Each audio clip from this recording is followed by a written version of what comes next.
Já, góðan daginn. Ólafur Jónsson heiti ég, Óli Ufsi kallaður. Ég togaraskipstjóri og fiskveiðifræðingur. Ég var að benda ykkur á að hópast inn á heimasíðun okkar sem fer að opna núna brálega. Það er hægt að skilja eftir heimilisföngin. Heimilisföngin eru náttúrulega póstföngin ykkar á netinu. Og það verður opnað fljótlega.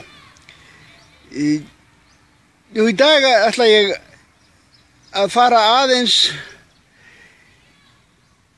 tala aðeins til hans Benedikt þarna hjá Viðreisn og annara viðskiptafræðinga og hagfræðinga sem láta og eiga láta sig sjávarútveg varða. Ég vil endilega benda öllum á að taka ekki rök Ragnars Árnasonar eins og það sé heilagur sannleikur eða endanleg fullnæging í sjávarútvegsfræðum. Mér finnst alveg furðulegt að þið þessi hópur sem búin að leggja á ykkur langskólanám skulið hafna því að það sé hlustað á sjómenn varðandi stjórn fiskveiða og að öll rök sjómanna séu hundsuð. Nú skal ég segja ykkur hvernig þetta gekk fyrir sig. Til dæmis tökum það þegar að kvótakerfi var sett á.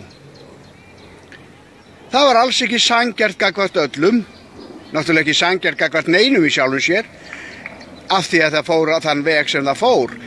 En öllum var okkur lofað aukinn afli þegar hann birtist á miðunum, en það var allt saman svikið. Svo við vorum svikin með kvótakerfinu.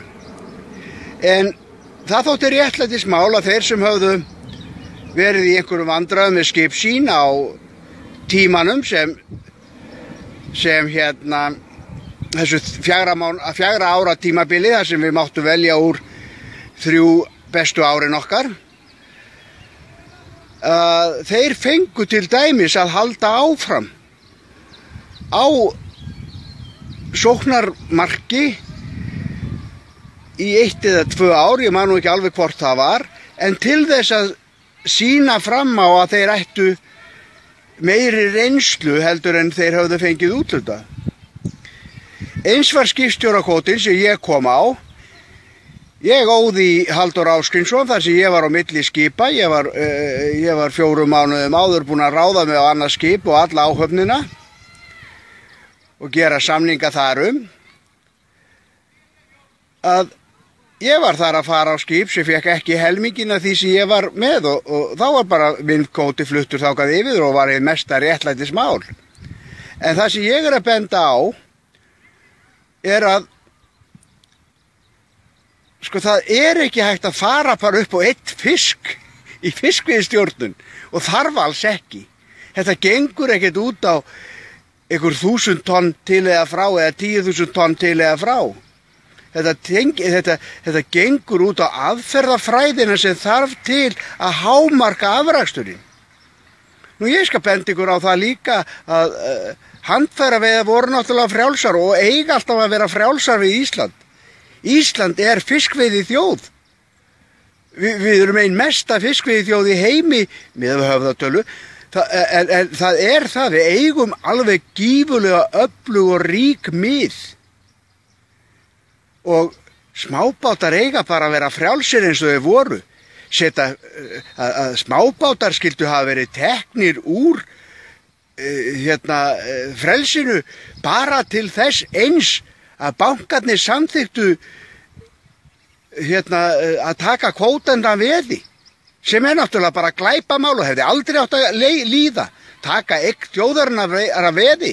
Ekki á ég veði í Alþingishúsinu eða Austurvellinum eða Sigöldu. Ég fæ ekkert að setja veði á þetta.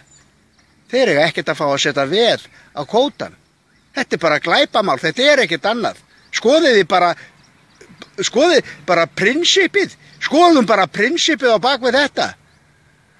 Að við megum, já, með vantar pening, þá má ég bara veðsetta Sigöldu, stjórnarráðið. Hvaða fíflagangur er þetta? Hvaða hagfræði er þetta? Hvaða viðskiptafræði er þetta? Nú það ætti að vera augljóst fyrir ykkur viðskiptafræðingarna og hagfræðingarna að lesa það sem hann endanlega sagði okkur LIU-prinsinn í gær, Jens Garðar, með markas skaðan sem orðin er af kvótakerfinu. Ég vil líka aðeins taka línuritið sem okkur var sýnt í gær, Benedikt sýndi okkur í gær frá LIU og Hafró. Menn verða að skilja það að tölurnar þarna á bakvið hjá Hafró eru bara engin vísindi. Þið eru kannski margir í laxveiðinni, þið þekkið tökustæðina, þar fáið þið fiskinn, ekki satt, alltaf á litlum bletti. Flugan verður að leggjast þarna, línan verður að vera klár og þegar hann fer yfir þennan blett, blakk, þá tók hann. Kannski á lofti, en alltaf á sama staðnum. Svona er þetta nákvæmlega út á miðunum, það eru svona blettir og engin af blettunum sem Hafró er með er á svona blettum. Þeir eru alltaf í háaðanum einhvers staðar í kring, eða í dauðavatninu. Skiljið ekki hvaða fíflagangur er í gangi í íslensku sjávarútvegi. Horfið þið þá bara á myndböndin mín.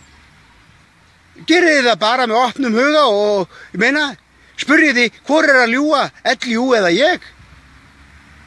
Staðreyndirnar liggja fyrir. Efnahagur þjóðarinnar er að hrynja. Nú er tími til komin að fara að gera eitthvað að viti. Gera eitthvað að viti, strákar. Takk fyrir í dag.